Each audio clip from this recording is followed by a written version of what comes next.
Aloysius is sitting in his study. There are pebbles on the glass. I think it's Isolde looking for Simon again.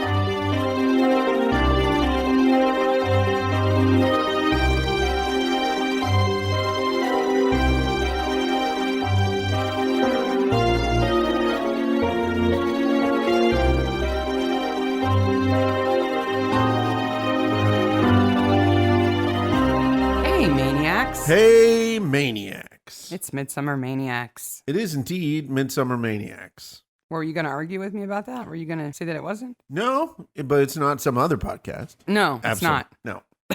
We are actually going to talk about Midsummer Murders. It's not Last Midsummer on the Left, right? No.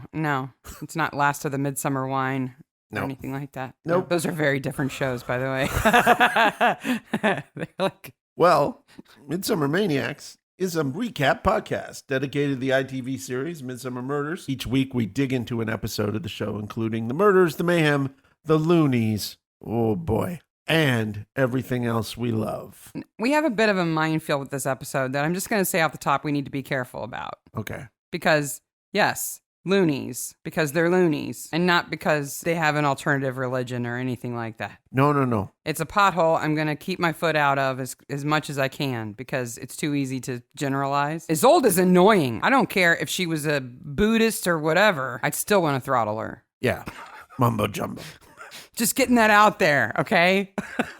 Another warning off the top. If your kids are too young for the show, then they're too young to listen to this podcast. The other thing that this episode does successfully is take the sexy topic of cults and witches and Halloween and ruin it and takes all of the sexy sex out of it. Yes, absolutely. I really don't need Tom Barnaby to ever say the word orgies ever again. Ever.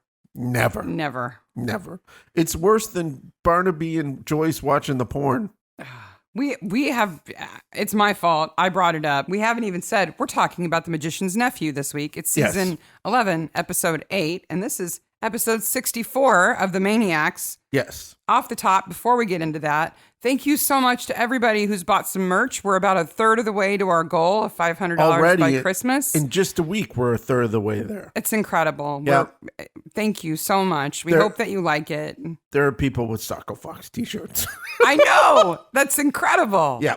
It's incredible. And we're going to definitely hit our goal and even more, I think. Hopefully. Yep. Yeah. And Direct Relief will get a big Christmas present from all of us. Yes. Well, meaning all of you. Though we're going to buy a bunch of merchandise because we love our own stuff. How could we not have our own t-shirt? Yeah. So. But we may have to sign that check from the Maniacs. The Maniacs. Around the world. Memo Maniacs. The other thing is apparently we're the worst people in the world. Did you know that? No. We got 2 nasty letters this week. Whoa. About how we pronounce the name of a town. Were they nasty or were they just correcting us because we did it wrong? I don't want to be this person, but... Well, they're right. Actually... I would rather have somebody tell me I'm saying it wrong than cringe every time I open my mouth. It's not like I say Lunden. Here's the thing. Apparently, if you're talking about the river, meaning there's an S on the end, it's Thames. Thames. Without the S, it's Tame. Yes. Even though there's an H. Yes. So I didn't know that. I thought it was all just Thames. No. Because of the river, we Thames. have no idea. It must be some Middle English thing that when you put an S on it, you change the vowel sound, which I should know, but I don't. But this week we have another town that is Upon Thames, and I'm assuming it's pronounced Upon Thames. It's something Upon Thames. Is there an S on it? Yes. Okay, so it's Thames. But we're in Midsummer Worthy. Well, no, where the actual butcher shop is. Oh. Okay. Yes. In real life. Yes. Not in Midsummer. Yes. Gotcha. Well, if we've got that pronunciation real wrong, let us know. I don't think it's nasty to tell us. Sarah. Yeah. I have an H. What of it? This episode was filmed in November and December 2007, broadcast the 27th of July 2008, making it the perfect Halloween episode. 7.01 million views, directed by Richard Holthouse and written by Michael Russell. And it is a Halloween episode. Yes, it is. Did it air at Halloween? No, it aired in the middle of July. Of course. Because you just said that, but I wasn't listening apparently. Because that's when you air your Halloween episodes, to get everybody in the mood a few months in advance. It's okay. You listen to me a lot of the time when I'm spewing You know what? strange stuff. I would watch a Midsummer Halloween episode 12 months of the year. There's no time that's not right for Midsummer Halloween. And right away, this episode has me. It's got dudes, culty dudes in robes and demons. Right away, I'm like, I'm in so far. So The Magician's Nephew centers around the basic summary of the plot is that we've got a group of cultists that run a group called the Temple of Thoth. And they have their little chanty thing in the woods. And then there's this Aloysius Wilmington guy who is the expert and probably made up most of that stuff way back when, but has since realized that it's not real and has tried to debunk it and thus pissed off the cultists. So we're assuming Aloysius didn't make his money. It's family money. I hope so, because if he was working some black magic back in the 70s and managed to get that much money as a result, he can't say that it didn't work. But he talks about all those books being there. Well, one of those books has been there, I guess, since the beginning of English Bibles, at the very least. Yeah, so I think we can assume that either he purchased the house with the library intact, or they're old family books and he's just never had a chance to catalog them all. Yep. And that his family had similar interests going way back. So also we need to mention that The Magician's Nephew is the 6th book of the Chronicles of Narnia. Yep, it's a C.S. Lewis, right? It's a weird book too. It's kind of halfway 2 stories. There's a bumper story around what happens, and then it really tells the story of the beginning of Narnia. But it has no relation to the story of this episode at all. Other than the fact that Aloysius is a magician and Simon is his nephew. The only thing I could even get close to it, is that the character Digby, I think that's his name, in Magician's Nephew, who is the nephew, has a similar relationship of losing his mother early on that C.S. Lewis had. So okay, that's kind of a reach. It's kind of a reach. There's a thing with the mother. I think it's more like there's a magician and he has a nephew. Yeah. I mean, I don't know. You don't have to reach too far, right? So we get this.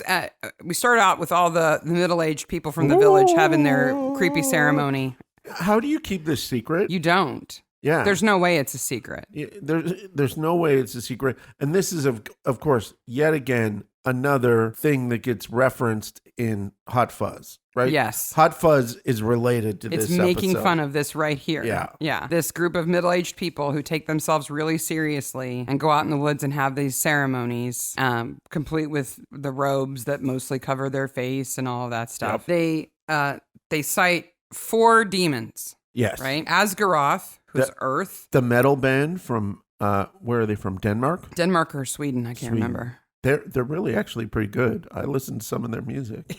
Yeah. Yeah. Asgaroth is not real. No. Other than the name for a metal band. It's Astaroth. Yes.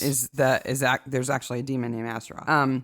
Yeah. No, I'm sorry. Asgaroth is a Spanish black metal band. Oh, it's Spanish. They're from Barcelona. Yeah, Barcelona. Yeah. If you like long hair, headbangy, black ripped jeans music, check out Asgaroth. Yeah. I watched one of their videos on YouTube. It's okay. I can tap my foot to it. Like I said.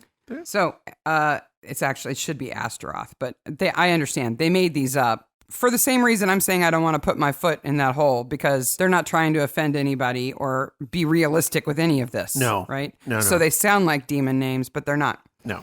And then there's Kelmaret, who is air, Belus is water, and Tame. See? We're scared now to say the word. But see, I don't know. It's Thame according to the subtitles. Yes. Who is the demon of fire. Yes, I'd say Tame. But I don't think that village in England is named after the demon of fire. No, I don't think so. I think the writers are messing with us. Like they knew that we wouldn't pronounce it right. Wouldn't be the first time. They're also symbolized by a knife, an arrow, an axe, and a sword. And it's the typical, like, Masonic kind of ceremony where you're blindfolded and they press sharp objects up against you and they say, if you ever break the secret, we'll stabby cut you, whatever. And they're indoctrinating Christine into the Tifthal. Christine says she's doing it just to understand the ritual. Right. Because she is the caretaker for Rosemary Balliol, who is Ernest's ex-wife and who clearly is under a lot of mental distress She's not okay. And she cites the temple as being part of what's caused her to be so troubled. She's afraid of demons and stuff. And so Christine, because she cares about her, wants to understand what it is that happened to her that kind of pushed her over the edge. So she decides to join the temple. Is Christine the nicest character in Midsommar ever? She is very kind. She's super kind. But she has bad judge of character. Yes. Because she does love Tristan. Yes. Though he doesn't love her back because he's a murderer. Yes. Spoiler. Though I'm going to say right now, because we will have very little else to say about Christine, she's played by Sean, I think it's Sean, S-I-A-N. I'm going to say Sean Brooke. The most notable thing in her filmography is a movie called The Scampi Trail. This is a rabbit hole we both went down today. It is a James Bond homage movie. Yes. Made on a very tiny budget, released straight to the internet. Yes. In what, 2003? 13. On a camcorder. Filmed on a camcorder. And it's called The Scampi Trail. And if you're like me, and once you hear a song, it's forever stuck in your brain, go ahead and watch the official opening credits, the title credits on YouTube. I'll put them in the show notes. And welcome to the earworm that I am now stuck with. This is the weirdest thing ever. Just the title credits are strange. It mentions a glittery thong. I found... It's definitely a parody. I found remnants of a website in 2013 that has the strangest stuff on it. It's very weird. Yeah. Anyway, she's in that movie. The guys plays who some character named like Tess LaCour or something.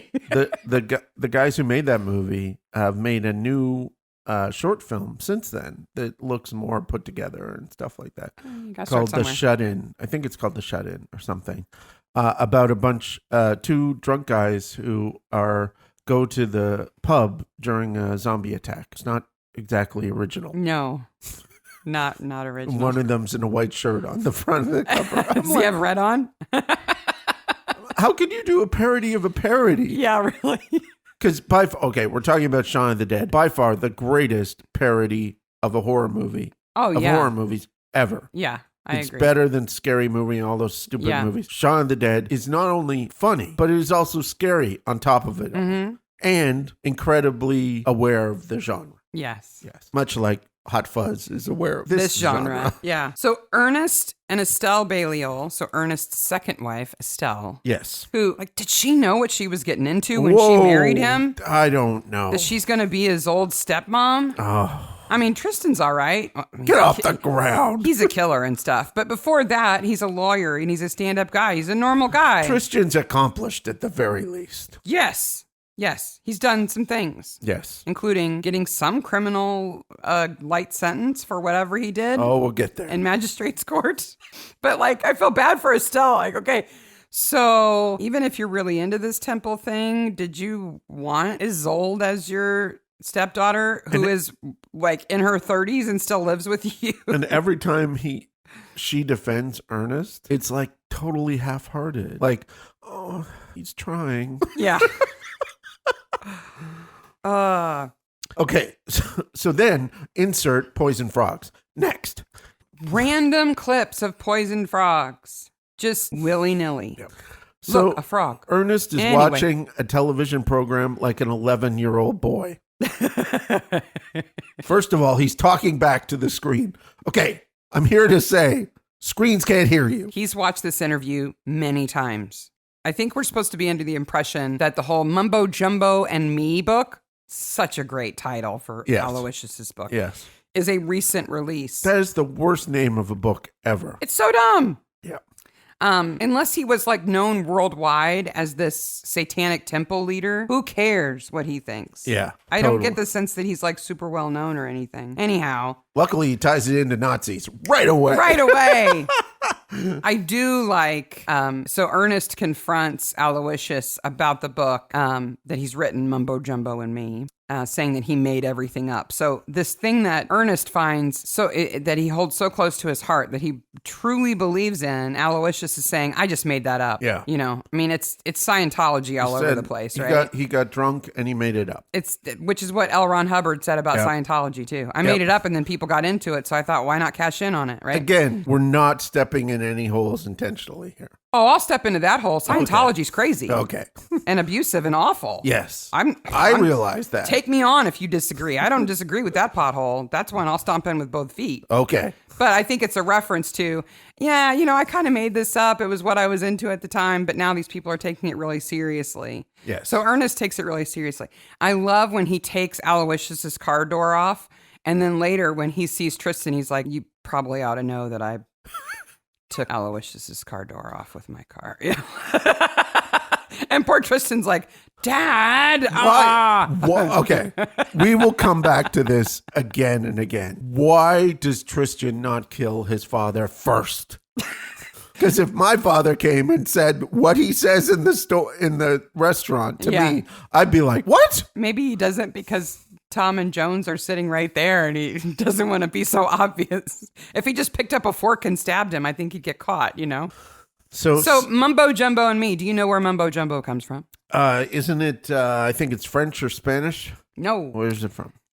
Okay, so it's actually an anglicized version of Mama Jambu. Oh. Okay, Mama Jambu, which is a word from the Mandinka tribe of people from West Africa. They're where Ghana is now. Yes. So back in colonial times when white people were doing terrible things all over the place, several mostly British sociologists, ethnographers, that kind of people went to Africa and wrote down all these narratives of the tribes that they met and their weird customs. And the Mandinka tribes they're one of those peculiarly physical differences to Europeans. Yes. Attracted people to them. They're very tall and thin. Yes. And so back then, when we had no cultural sensitivity and we thought everything that we didn't do was weird and bad, they wrote a bunch of stuff down, including a narrative about this ceremony with a character from the Mandinka tribe called the Mamo Jambu. Okay.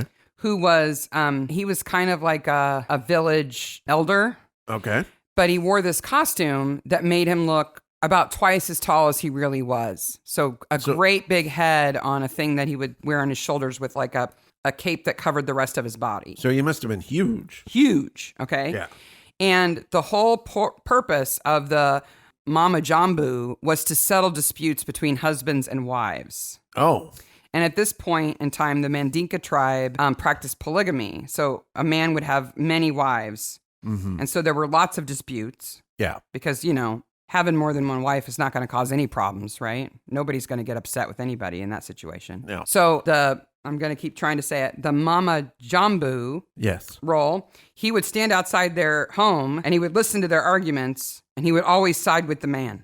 Oh. Always. Always. Well, that's a bunch of mumbo jumbo right there. Yeah, really.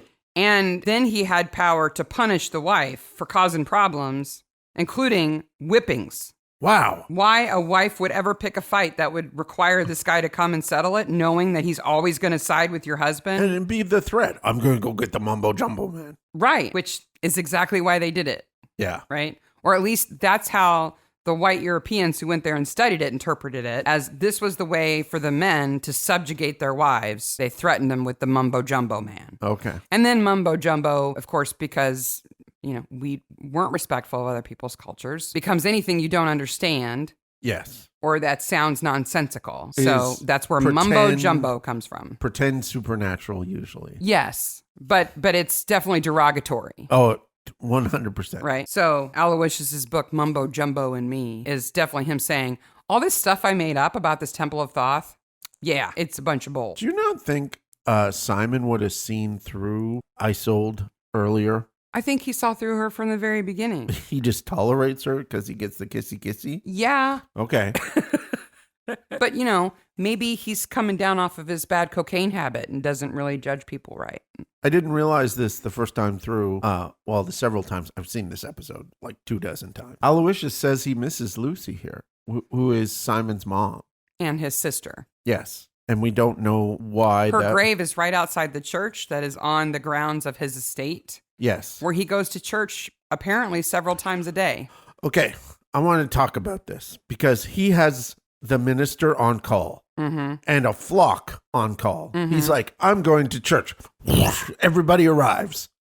Well, I think he goes. What? I think they have morning song and evening song. What day of the week is this? I tried to figure out. I think it happens every day at that church. Wow. I could not figure out what day of the week this was. They're Anglican, right? Yeah, but Anglicans don't do church every day. They don't have morning song and evening No. song? You go to church on Sunday and you shut up about it the rest of the week. Well, Aloysius has some stuff to make up for, I think. So. I got to the United States and people said, oh, we go to church on Wednesday night. I'm like, Wednesday night? You don't even talk about church on Wednesday night. I think Aloysius is trying to make up for things he did earlier in his life. Tom has a problem. He has a problem in that Joyce has fabricated him wanting to have a Halloween party a year before.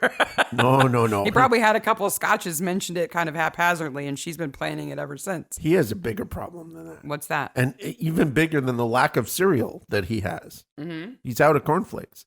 He's looking at an entire cupboard full of sweets with jack-o'-lanterns on them. And he's like, what's this? Did Tom get dropped on his head? No, I think he just surprised there's so much because he's forgotten that he mentioned that maybe they should have a party for the kids in the neighborhood I don't know. I think he had a head injury. a year ago. And since then, Joyce has run off to the WI and convinced all the other ladies in Coston to have parties and not do trick-or-treating because teenagers are bad. There is a myth. Okay. In the town I grew up, yes, on Halloween, they may have overturned cars and blew stuff up. Okay. But I'm going to say there's a myth that there is all this mischief that happens on Halloween. Yeah. Apparently, Tom was upset about it the year before. Yeah. He had to open his great big mouth. Yep. And now the people who have no young children are hosting a party for all the young children. Okay. Yep. Kind of weird. But it's an excuse for Cully to show up and Tom to dress up. So that's okay. So Aloysius, amongst all the other things he does at church and all that stuff, is a magician. And he has magic shows specifically for kids. Yes. And he calls it the Magic Circle. And it's he and a few other people who volunteer to do it. Very nice people. Well, except for the guy who sells books. His magic show is the highlight of the episode. I would love to go see his magic show. He's so fun. He is. He's got the rabbit that keeps reappearing and he's trying to run it off. Running jokes. He does his tricks really well. Yeah. His tricks come off super good. He's a good performer. They do a couple of run-throughs beforehand. Yep. You know, and he's got the whole Punch and Judy thing. He's got the whole, oh, no, you won't, or oh, yes, we do thing down. Yeah, the kids are all into it. He works it's great. Super good. Can you imagine what it was like for Simon growing up in that house? He must have had like a magic show all the time It would have been fun. Yeah. Yeah. That's what led him to cocaine. If only Aloysius hadn't slept with his sister. That's what led him to cocaine. Why is I don't. Dear Midsummer writers, why did you do that to Aloysius? Okay. So we love Aloysius. He's funny. He's sarcastic. He's knowledgeable. He's emotional. He cares about Simon, clearly. And cares about the community a lot. All of those things. He's a churchgoer. Mm-hmm. He has pop-up church whenever he wants it. But then he goes and talks about sleeping with his sister and obviously how much he loved her. And I don't really know how that happened. Anyway. It's just not needed in this episode. There's no... I wish they hadn't done it because he's such a great character It's otherwise. an example of removing all the sexy fun out of sex. Yeah. The other thing I don't understand about that is that, so Aloysius and his sister Lucy had Simon, right? So there's an incestuous relationship. Ugh. It's not the first time in Midsummer, but there it is. But then Tristan and Isolde are brother and sister who are named after a pair of famous lovers. Yes. Well, I will rant about Ernest Balliol in a few minutes. He is the worst human being in this episode. Rotten. So I have two solutions to this problem of Aloysius. First of all, spelling of his name is just annoying to put in my notes. Yes. Okay. So the first thing you could have solved it as is Simon's parents died and you took over as a ward for Simon and raised him as your own. Mm-hmm. And then they have like a ward-son relationship and, You know, it's like Batman and Robin. Yeah. Okay. Or he was my sister's son. His dad ran off early, and when she died, I took him in. Or even That's fine. Even that. Or even if you want to put the sexy sex in, he was my brother's wife. She was my brother's wife, and my brother died, and we became close, and Simon was born. Mm-hmm. That would have been fine. That even gets the sexy sex back into it. Oh. Instead, we get the unsexy sex. Is that what you're saying? Just a waste of sexy sex. It's just something else for Aloysius to be making up for. I think you're supposed to think that Isolde is this... Isolde? Isolde is like Did you call her Isolde? Isolde is this sexy witchy woo woman, and she's just annoying. Yeah, really. But... when the sexiest part of the episode is Jan in her knickers?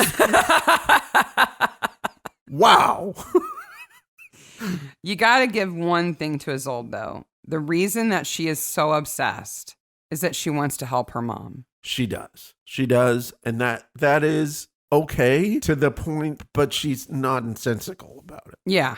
It's too far, right? So she wants the book because she wants to help her mom. Why does Ernest want the book? To sell it.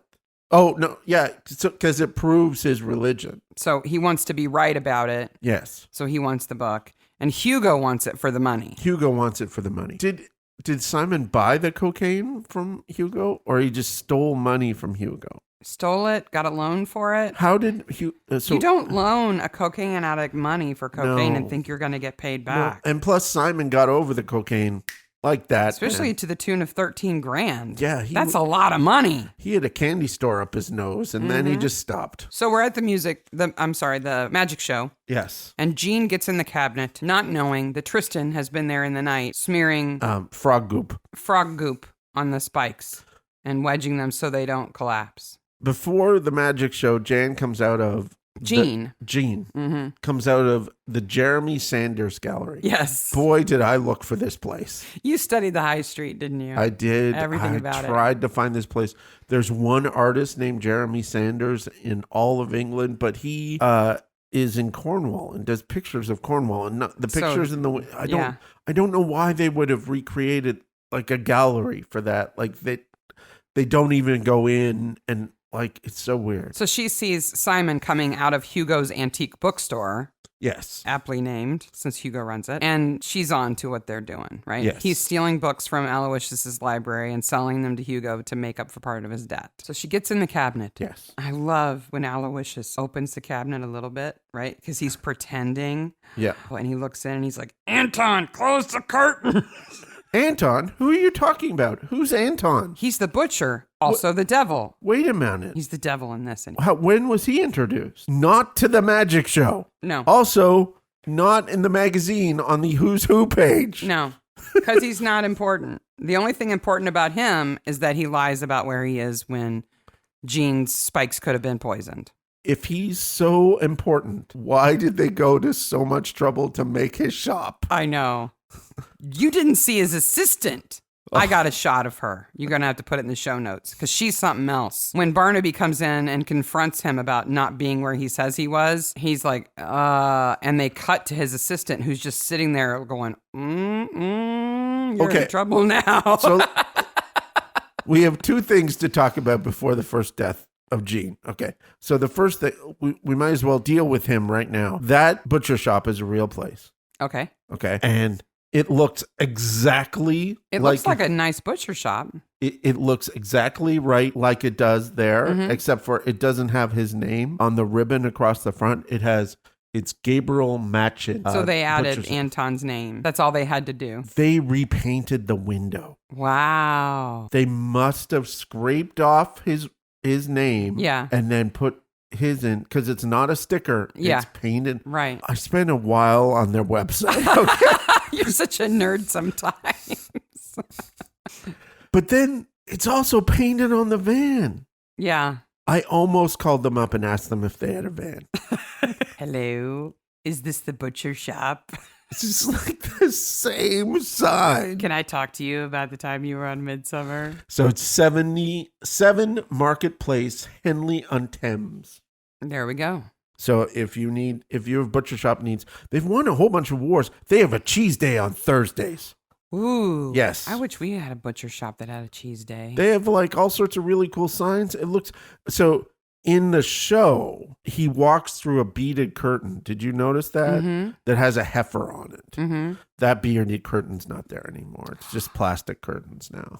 But I think there's a code about having one of those plastic strip curtains on a door like that. I'm in sure a butcher shop. I think that's what they're required to have. I'm sure that beaded curtain was there when they filmed it.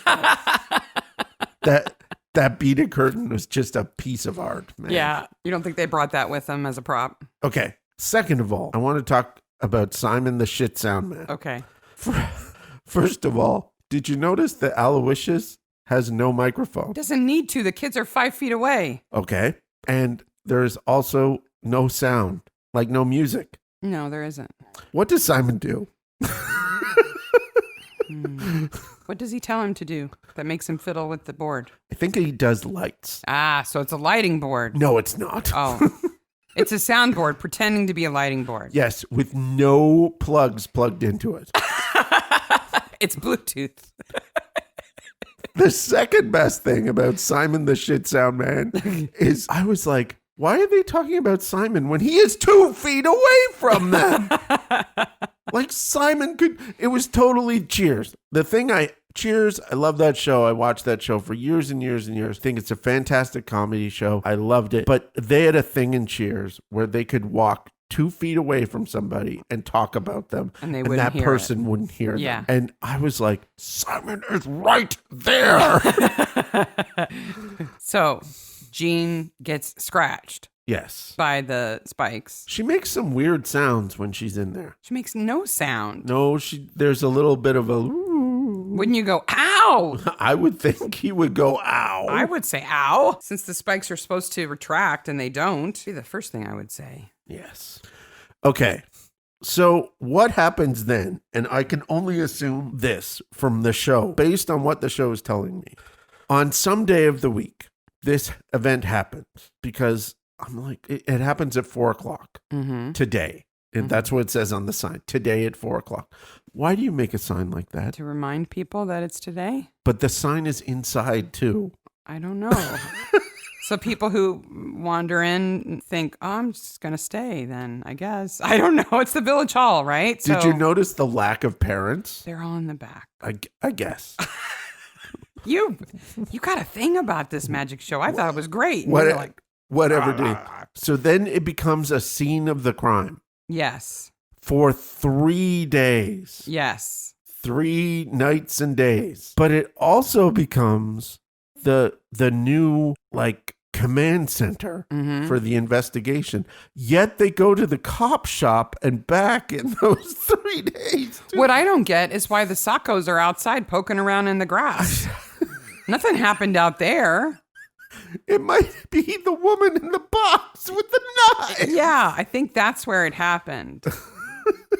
That's probably where it happened. The whole community center as command center and scene of crime would never happen. Let's go to the scene of the crime. Oh, we're here now. Luckily, it's conveniently in the same building as our command center. Not the same building, 5 feet behind them. Oh, and then you got to feel so bad for Jean's husband, Derek, because they've been watching their grandchildren because their daughter took off to America for a job. Okay, Derek. And now he's on his own with his grandkids, and he hasn't even told them yet that grandma's dead. Okay. And they were there. That's the next day. I double checked. Okay. Where was Grandma all night? Magic. Magic. Were they not at the magic show? Grandma's hanging out in Magic Land overnight. Okay, Grandma goes in a box. She disappeared. Disappeared. Magic. There's curtain. And Magic. She's not come home yet. Let's play in the backyard. Kids are not that stupid. Especially Grandpa's super sad. I guess he wanted to go to Magic Land overnight too, but he didn't get to go.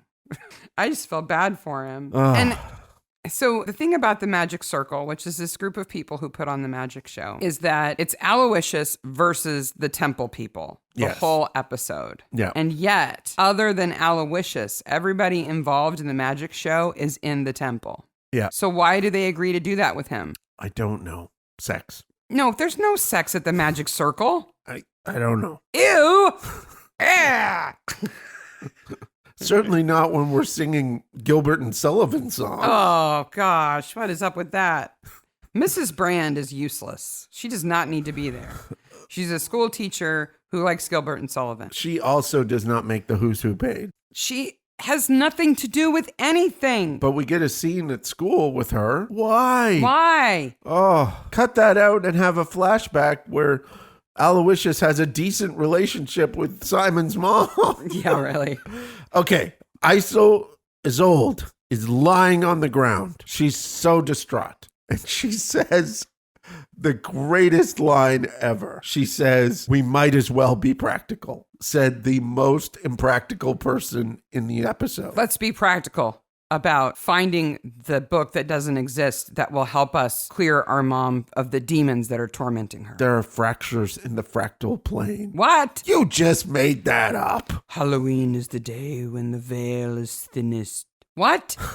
And why is she spread eagle on the ground? To show off her outfit. I guess so. All the gores in her skirt. You know that's what they're called, right? The wedges in a skirt like that. I did not know. Makes it full. That's called a gore. Aloysius' study. I want to move into his library. Well, his whole house. His whole house is fantastic. Yep. When we go to England, we're going to Aloysius' house. We're staying there. Did you see the big green thing in the corner? No. Okay, it's at about 28 minutes in. If you want to check it out, we'll put a photo in the notes. It's green. It's about 6 feet tall, and it looks to be some kind of maybe Malaysian tribal thing. Oh. It has like a alligator face kind of on it. Oh, no, I didn't see It's that. huge. It's cool. Oh, we'll put that in the show notes. It's interesting. There's also a taxidermied armadillo on the wall in Yeah, his I did library. notice the armadillo.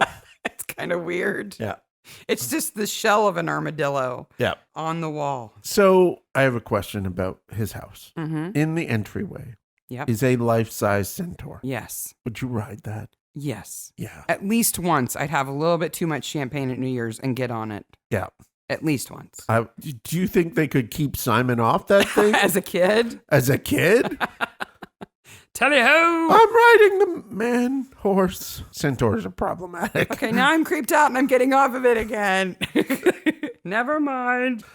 So the other thing about Anton and the school teacher, which is like total red herring land, is they're not having an affair. They just get together to sing Gilbert and Sullivan. But he can't let his wife find out. Why can he not let his wife find out? Because I don't think she would approve. Maybe she hates Gilbert and Sullivan. I don't understand. You just say, I really like singing with this woman. You know, you can come if you want. There's nothing going on. I'm going to go over and sing with her. Here's a recording of us singing. Because then it wouldn't be a red herring, Mark. Oh, okay. Then it wouldn't look suspicious. Do you know what they sing? The song was not familiar to me. What song is it? It's a song. I don't know which song exactly, but it mentions John Wellington Wells. Is that Wellington Boots? No. Oh. It's from The Sorcerer, a 2-act Gilbert and Sullivan operette, Oh, that's not one I'm too familiar with. which makes sense, Perfect sense. except for they don't need to be there as characters at all. No, not at all. Not at all. Did you understand? So there's a scene in the church where church isn't going on. Right. And Aloysius says that he is the charge of the fabric committee. Mm-hmm. What is the fabric committee? I It never is the heard committee of that. responsible for the fabric of the church, the physical building. I never of the heard church. it called that before.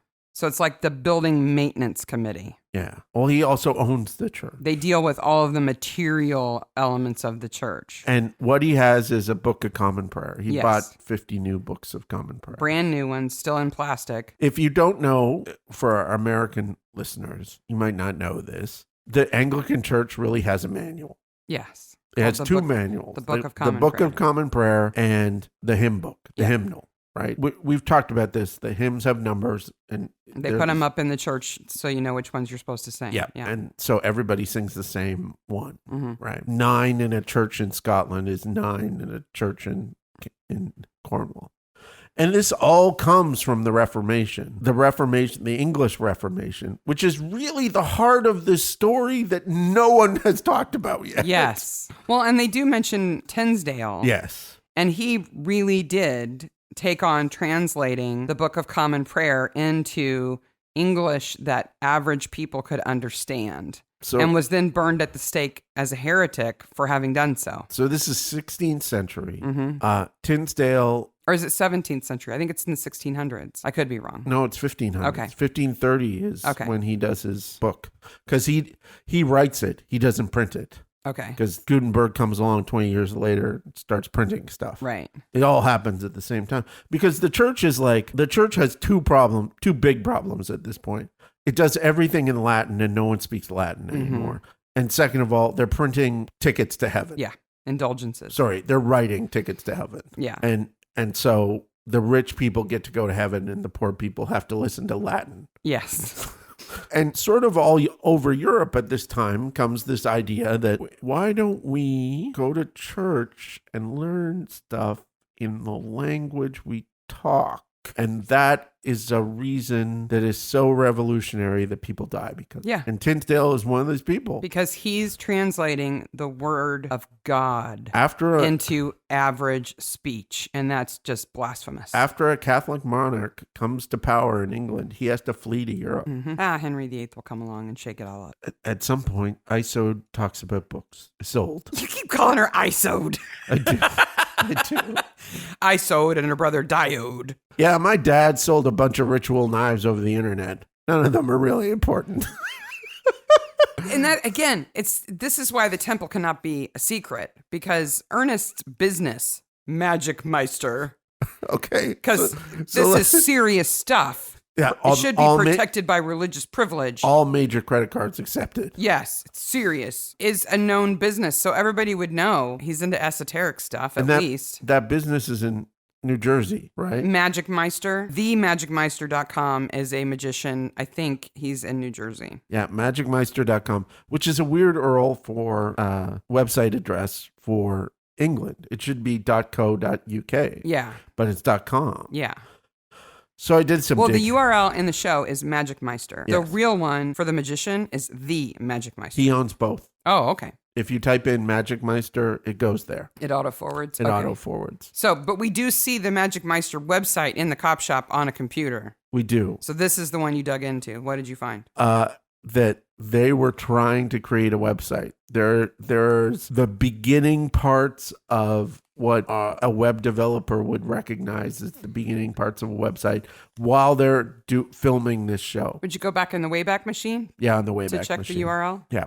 And then they just said, all we really need is a graphic. Just make a picture and put it on that. That's all they do. On that computer. I realize that I'm a square peg about something. I call my mother and father, mother and father. Mm. And people see that as weird. Not as weird as calling them ma and pa. Yes. What is up with that? Isolde's just weird.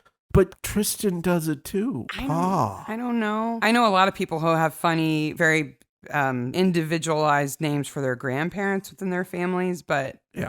I don't know anybody who called their parents. And I know people from Kentucky and Tennessee and places like that where mom and pa might be more common. And I've never met anybody who called their parents mom and pa. I tell you what, Ernest is no mom and pa Kevin. Ernest is a pain in the butt. Oh my God, he is. Okay, let's just go over what we know he's done, okay? He introduced his fragile, mentally challenged wife. First wife. Yeah. To the Thoth ritual. Yes. Which freaked her out. Yes. Okay. And pushed her over the edge. Once she was Doolally. He divorced her. Dumped her ass. Yep. Right? Divorced her. Right? Put her in an asylum or something. I wonder, well, sorry, I forgot we're talking about England. I'm like, how did Tristan ever afford to go to law school? And then I realized. Yeah. It's England, yeah. Right? Well, and Magic Meister's making a lot of money, you know. Well, selling those daggers. Yes.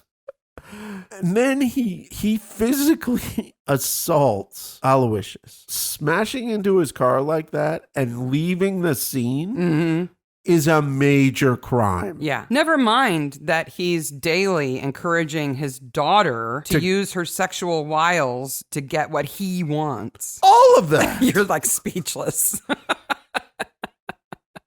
And yet Tristan goes, no, he's going to be the last to die. I don't have a problem with him being the finale if I was Tristan. I guess. Or maybe he's going around the compass, He needs to do it in order. Maybe. He could be doing that. He's certainly crazy. Yeah. So Hugo gets drunk and he comes home and he goes through this little alleyway. I love this booby trap. Yeah. It's so subtle. It is. And so effective. But There's also a wire. indiscriminate. Yeah. Because anybody could have gone down that alley and died the way he did. There could have been a pile of bodies. We'll get to a pile of bodies. It's a cord attached to a piece of wood that is on the other side of the walkway because when he trips it, the wood falls down. The wood falls down. And then there's just broken glass on the ground that has frog toxin on it. Smash into the frog goop toxin. And then stumbles into his bookshop and then dies. And it's not exactly like this, but in my mind, Isolde spends the whole time 5 feet away from him going, what's going on? What are you doing? Nobody can see you doing that. What's going on? She's at home chanting, Hugo, die, Hugo, die, Hugo, die. No, she's in front of the shop when he dies. Oh, that's right. She is. She's 5 feet away from him. But she thinks she's done it through her mystical chanting. Yeah, but still call 999. Like, Yeah, really. She wants him dead. What do you mean? The postman found him. George comes in and says that he knows what it is, that it's Dendrobatidae, Yes. which is the Latin for arrow frogs, toxic frogs, poison frogs, right? Do you know how their toxin works? No. I mean, you know they excrete it, right? Well, you take big rubber gloves and you tap on the window. And that makes them secrete They just shoot the toxin. juice. And then you scrape it off with a little plastic knife into a vial. Isn't it a wooden thing? I thought it was Like a popsicle stick? Yeah. I think it is one time, and the other time it's like a plastic paint knife, like a spatula. How does he transport that if it's so... He puts it in a vial. Because Okay. then you see him scraping it out of the vial. It looks like Vaseline in the vial and smearing it on the blades of the box. Okay. So Wouldn't somebody notice Tristan setting up that trap? well, he sneaks in there when they're all at the pub after rehearsal. Is everyone in town at the pub? Oh, you mean Hugo's trap? Yeah. He hides in the alley. Nobody sees him. But, like, it's on a busy street. My question is did he like coat the whole beer bottle in toxin and then just drop it to break it? Or did he break it and then individually No. coat the glass? The real question is, it says Cartwright Books above the bookstore, right? And those are wooden letters. No, it says Hugo's Antique Books. Hugo's Antique Book. Yeah. They're actual wooden letters. Right. That's a lot of work to go through. Yeah. For a single episode. Well, to be fair, you can buy those letters already made. You just paint them and tack them up there with one nail. I suppose. And you're done. I would So, imagine a prop house has every letter. Yeah, all those letters. Yeah, you're right. So the way you're right. these toxic frogs work. Have you ever heard of the term aposematic? No. It's a new one for me too. What's aposematic? Aposematic means that specifically, like if you're talking about an animal being aposematic, it means they have coloring that is a warning. Okay. Something about their physicality is a warning to predators. Well, Don't that eat makes me, sense. right? Yeah. So these frogs are bright. We knew that already, to warn off predators, to say, don't eat me, I'm toxic, I'll kill you, right? Yeah. But there is a debate about how toxic frogs become toxic. On one side of the debate are scientists who believe that these frogs produce the toxin themselves, okay? On the other side of the debate are the believers in the diet toxicity hypothesis. Okay. And they think that these frogs eat insects that have slight levels of toxin and that they're able to sequester those toxins in their system and then exude them through their skin. Okay. So they'll eat like a poisonous centipede and inside they kind of harvest the toxin and deposit it in their skin automatically.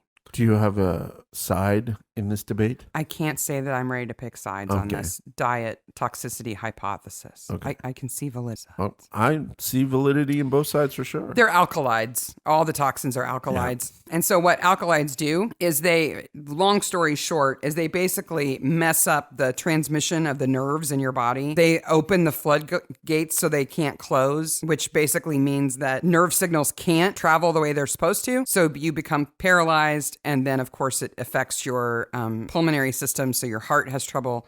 You can't breathe. And then you die.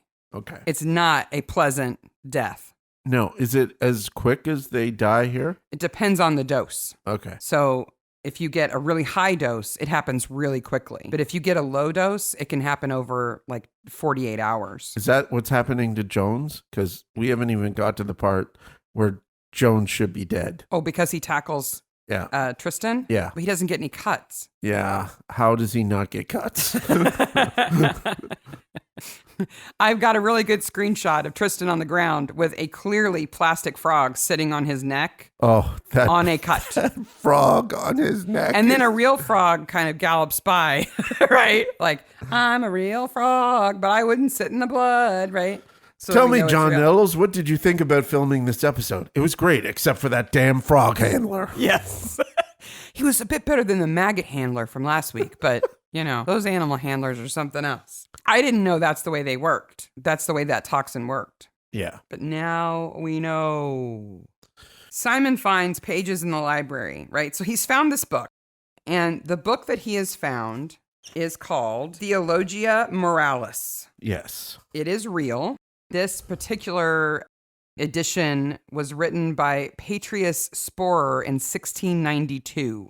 Ooh. The Theologia Moralis. It's I don't want to say it's a generic title, but it's a common kind of title. And then it would have a specialized subtitle. This one is Sacramentus. There are like 13 books in the series of these. They're basically books that give you instructions on how to deal with moral issues. Yes. All in Latin. So you would look up an issue and it would tell you how to do it, right?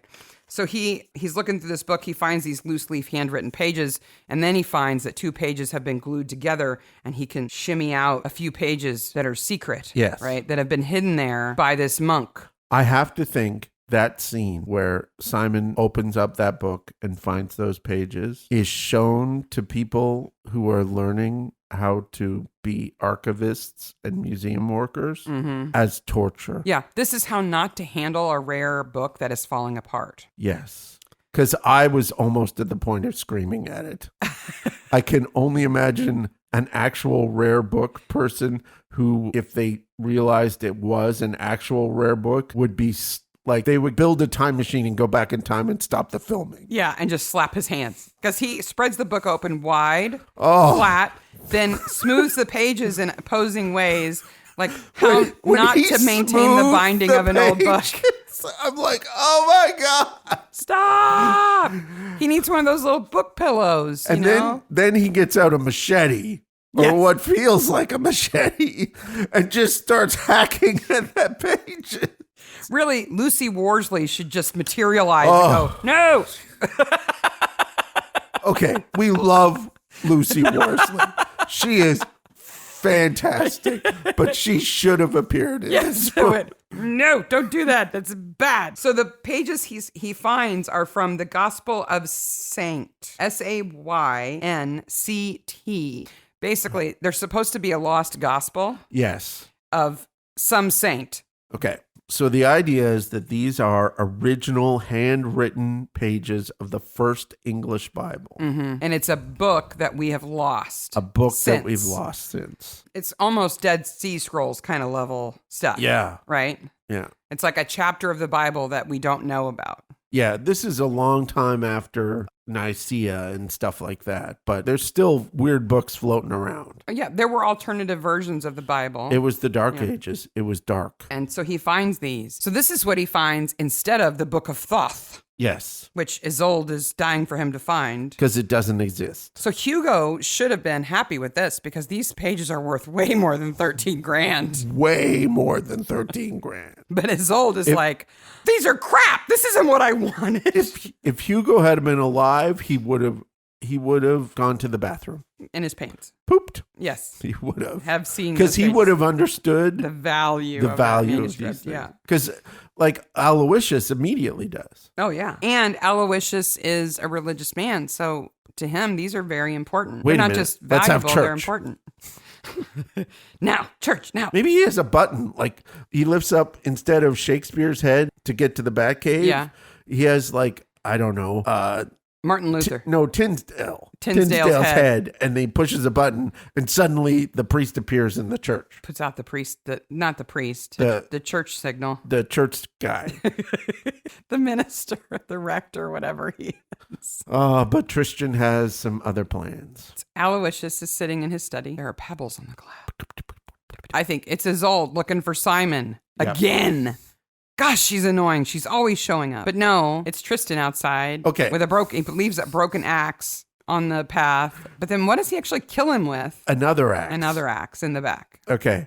This is the point where I'm into this story because I'm like, Simon and Aloysius run this giant house by themselves. Well, yeah, they don't have any help. There's no staff. No, it's just the two of them. Every time you don't see one of them on screen, they're dusting somewhere else. That's what they do. Somebody's got to cook all the food. All they do is dust and clean all the time. So what we eventually find out is that Tristan knows who was present when his mother, Rosemary, was introduced to the Temple of Thoth. And it's a compass, right? So it was Jean, who was the first to die in the cabinet. Then Aloysius with an axe. Yep. Hugo with an arrow, because he gets the broken arrow in the mailing tube. And then Ernest would have been the last one with the sword. Yes. And Rosemary would have been in the middle. So It's not Estelle to the east, it's Ernest. It's Ernest to the east. And when Tom figures that out, they know, okay, Ernest is the next target. Did you notice that Isolde walks up to a crime scene, looks around in it, and then runs away? Yes. And no, like, dude with a stick or a constable is like, wait a minute. Back up, crazy. Don't enter my crime scene. He was struck down because he found the book. Yes. Okay. So 2 things happened at this point, which are bonkers. One, there is messages written on sausages. Yes. Anton gives Tom a secret message. I thought, oh, he's made him like a bacon bat and put a note in it. But no, it's raw sausages. And a package that grows and shrinks. Yeah. Well, there must be a note in it because then Tom knows where to meet him so they can talk. Yeah. But we don't see the note. It's weird. If we do, I blinked. It's all red herring. Yeah, because Anton doesn't know anything. And second of all, we enter the reality of Isolde's jazzy bike ride. Well, don't forget, we get to see her 12-year-old girl room, too. Oh, yeah. She's a fan of Fleetwood Mac, if you hadn't guessed. She might be a fan of Fleetwood Mac. She's got a Fleetwood Mac poster on her wall. She's a fan of what's her name? Stevie Nicks. Oh, yeah. She is definitely a Stevie Nicks fan. Yes. She's got the fangirl kit with all the necklaces and the scarves and the lacy stuff. Yeah. But she goes on a bike ride that has the weirdest, most incongruent music ever on a Midsummer episode. I expected it to be the Wicked Witch of the West bicycle music. The dun dun dun dun dun dun dun dun dun. But instead it's like, hey, it's like jazzy and bluesy. And then Tom almost runs her over and she just keeps going. It's not the theme. No. Because sometimes they do that, right? Like some version of the Midsummer theme that they play at different versions, right? No, it's none of that. It's Isolde's theme. Isolde's jazzy bike ride theme. And when Tom almost hits her, she doesn't even look back. She just keeps going. I was kind of surprised she was riding a bike. Yeah. Because I get the impression that the Balliols have money. Wouldn't she have a car? A broom? I gotta think that she doesn't. I can't learn how to drive. Oh, she rejects learning to drive a car. It upsets me too much. It fractals the fracture of the universe to drive a car. Okay, I can buy that. She attacks Simon. She calls him a slug. Okay. She's so self-centered. She's like, damn you, you're a bad person because you didn't do exactly what I wanted, even though I have absolutely no claim on anything in this house. I want it, and so you should find it and give it to me And you're a slug because I didn't do it. And because you didn't do didn't find the thing that doesn't exist, I'm angry with you. And so I will destroy this nice thing that you did find that you're excited about and then beat you with something. What's she hitting him with? A poker. A poker. She's beating Simon with a poker. She attempts murder on Simon. Yeah. If they hadn't come in, I don't know where she would have stopped. Isolde should be going up the river. And then she's like, I killed Hugo too. And they're like, okay, we got her, guys. Yeah, I cast a spell. I think it killed him. They're like, oh, man, come on. There's no forensics because she did it with her mind. Meanwhile, in the background, Christine is like, Tristan, I love you. You don't love me. I guess I'll go be in this campy movie instead. I love you, Tristan.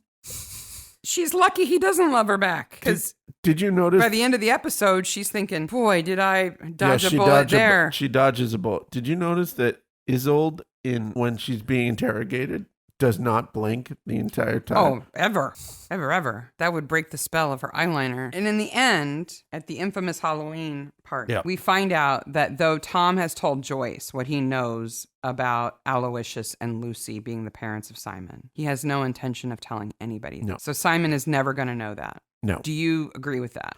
I would think, because I like Aloysius, that he would be honest with Simon in his will. Really? Yeah. That's not the kind of thing you put in a legal document. But I slept with my sister. I'm leaving everything because you're actually my son. I think being his nephew is more than enough reason to leave everything to him. He doesn't have any kids of his own. I guess. Except Simon, actually. But did being in the jungle make Isolde crazy? Yeah. Because she went to South America all by herself as a child, apparently. I can't imagine Ernie being in the jungle. That's what I called him on my notes. Ernest. I called him Ernie the whole time. It's me and my familiar. Well, apparently she and Tristan just had to go to South America as kids to magically know everything about poison frogs. It's what you get. Like, we've been to Brazil. We got the magic frog thing on the airplane. Yeah, just being there. Yeah. You suddenly know that. Enough that now Tristan can import them somehow without anybody being suspicious that he has a tank of poisonous frogs. Yeah. While we've been recording this, it came to me that we should have figured out if you can import poisonous dart frogs. I'm sure you can't. You cannot, unless you have like a research license. Yeah. Because they have done experiments with their toxins for medical uses. Well, they're Most weapons. of them have been dismissed because the line between a therapeutic dose and a deadly dose is too fine for them to be useful. But I could not find any place, because I did look, I could not find any place where you could legitimately get a poisonous frog as a pet. Not poison. They're too dangerous. PoisonousDartFrogs.com. Protected. And you can't get them on Amazon? They're protected species. Yeah. Never mind, if you ascribe to the diet toxicity hypothesis, if you keep a poisonous frog in a tank and you don't feed him the right things, he won't be poisonous anymore, right? Okay, so Ernie goes over to see Tristan, because I think Ernie figures it out at this point. Yeah. Okay? And whammo, he gets the hit. He gets shoveled to the head. Shovel to the head, right? And so Tristan is in full killer mode at this point. Time. And he calls them demons, and he's going to use a frog to kill his father. Mm-hmm. And Barnaby comes in and basically motions to Jones to tackle him. There is no way that Jones tackles somebody onto an aquarium made of sugar glass that breaks up while they're holding frogs that if they touch you can kill you. Yeah. Wouldn't they say, put it down? With Tristan. Gloves that he already had frog goop on. Yes. All he had to do was poke Jones in the eye, and he'd basically be dead. Yeah. Stick your finger in his mouth. Yeah. Would probably kill him. Which, of course, it's a dangerous tackle. Leads me to the problem of inciting incident here. There is no inciting incident. So why does Tristan become a killer now? Yeah. The inciting incident is that he has tried to take care of his mom in his home instead of her being in the asylum, and it's not working, and he's going to have to send her back because they can't take care of her. And that makes him so upset. Yeah. But he says he's done that before. Yeah, but I think he knows now this is the last try. Mom's going back for good now. Yeah, she's going back for good, and these people are responsible for her being in that state, and that snaps him. I buy that. I'm convinced by that. Okay. He's seen her up close. Did you notice that the kids at the Barnaby's Christmas party are the same Halloween party, Halloween party are the same kids that were at the magic show? even though they live in Coston. Yes. It's the traveling Halloween kids. Okay. Yeah. Yes. Well, Are you ready for best corpse? best corpse. Nice corpse. We have Jean, Hugo, and Aloysius to choose from. Jean is the best dressed corpse. I got to tell you. Yeah. She's got that little outfit on. She got the magician's assistant outfit on. Yep. And she dies on stage in front of a bunch of kids. But we don't really see her. No. No. Hugo falling down and being all cut up and upset and drunk but again, that's death. It's not his corpse that's I great. see It's his him death process. as the most realistic death. Yeah. And then Hugo we don't hardly see at all. And I guess you could put Tristan in that list too, since he dies. But he's got plastic frogs all over. And he says, I hardly see the point. The word point, I think, is his last word. Point. Ribbit. After the credits, Simon inherits everything and he's fine. Christine's dodged a bullet. Okay, Simon gets the Ernest big house. quits the temple. Okay, first of all, Simon wins in two ways. One, he gets the house and all that stuff, and he gets the Bible pages. Okay, so he's set for life. Yep. He also gets the magic plastic covers on the Bible pages that save them from fire. They're fireproof. and so he paper sells sleeves. he sells those to people too. True. Yeah. So And Isolde won't be coming around anymore. So he's won there too. I gotta think Isolde is at least gonna get some form for wasting police time. I think she may end up in the loony bin getting some help because, but we've seen her at the temple ritual where Ernest throws his cape in the fire. Yeah. She's all in. Her and Estelle are there all in for the ritual. So I don't know. I guess Rosemary just goes back to where she was. Yep. The home where she was. Yep. Will Anton reveal his love of Gilbert and Sullivan to his wife or keep it a secret? I don't know and I don't care. Will Mrs. Brand be revealed as not just a school teacher, but as a lover of Gilbert and Sullivan? I don't know. Even the Mikado and all of its racist ways. I don't care. Poor Derek Wilding. The rector's going to have a lot less work to do now. Because with Aloysius He's not going to be on call. he all won't the have to time. have church four times a day. No. Derek gets the short end of the stick. Yeah, it's sad. He has to tell two kids that their grandmother's dead. And take care of them until their mom can come back from the U.S. Yeah. That's just all kinds of sad. It's very sad. Ugh. Ernie and Estelle, it doesn't work out, I don't think. I don't know. She's there for the ceremony. I guess. But once he rejects the temple, I think she'll reject it too. She'll say, this is stupid. We shouldn't do this anymore. Yeah, He'll say, yeah, let's not do stuff. it is. So that's the end of The Magician's Nephew. It is indeed. Our next episode is, Days of Misrule. what's that one about? It's the one with it's no bonkers none of the time. So it's about trucking companies and haulage and smuggling. Oh, it's a logistics episode. It's a logistics episode. and then there's team building exercises because the whole inland land army. Yes. The territorial army stuff. Yes. Yeah. It's still fun. It's a good episode. It's not wackadoodle like this one, no. but it's good. It's Tom resisting authority Yes. and getting messy. Looking like an old guy. He totally doesn't like getting messy. All right. So until next week, Maniacs. First of all, thank you again for all of you who purchased anything of our swag. Absolutely. We're so excited to donate that money. Second of all, if you haven't picked up a swag, You might want to lay some hints around the house for your loved ones to buy some for you for Christmas or whatever you Exactly. celebrate. exactly. If they're not maniacs, they may not know. Yes. And you could just leave little pictures of Brian Clapper sweat soup around the house to just, hint, hint. So this week I had to explain my game group who doesn't listen to the podcast or doesn't watch Midsummer Murders. Mm-hmm. Wanted to look at our swag, Mm-hmm. and one of them said, "What is this Brian Clapper sweatsuit thing?" So try to explain that to a person who has no idea about Midsummer. Has never seen Midsummer, doesn't know who Brian Clapper is. Yep. Yeah. That You know what? That's why we're maniacs. Yes. Because we get it. Yes. Those people don't. And we got people all over the world, including people who live near the Thames and people who live in Tame. So thank you. Yep. And, buy some more. And if there's a product that you want, like if we didn't put one of the designs on something that you'd like to have, just let us know and we'll make sure that it gets added to the store. It's very easy to do. Yep, absolutely. And keep going. We're going to hit our goal. I know we are, which, it always amazes me, the response that we get from you guys. You're always fantastic. Absolutely great. Yep. And I at least once a week, somebody says, I can't believe I found this podcast, or you're my favorite podcast, or all this stuff. And wow, because we listen to a lot of podcasts, for somebody to say that about us is so incredible. You can find us on all the social medias, the Twitters, the Facebooks, the Reddits, all of those things, plus midsummermaniacs@gmail.com if you want to drop us a line. If you are receiving merch, please send us pictures. Yes. And let us know if the whole process is great, because we need to evaluate that too. And if the vendor, isn't great, good, then we want to know. But from what we've seen so far, they make good stuff. Yeah. So get your Sarcophagus tote. We want to see pictures of you wearing your Maniac gear. Yep. Or walking around tame.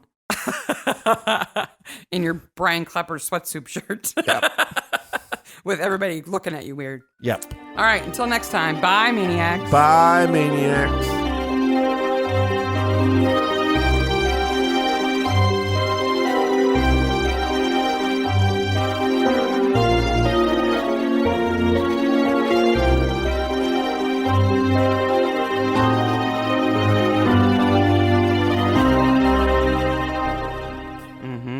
Do you know what that one's about? Why would you ask me that just so I can sound stupid? Edit that. Okay.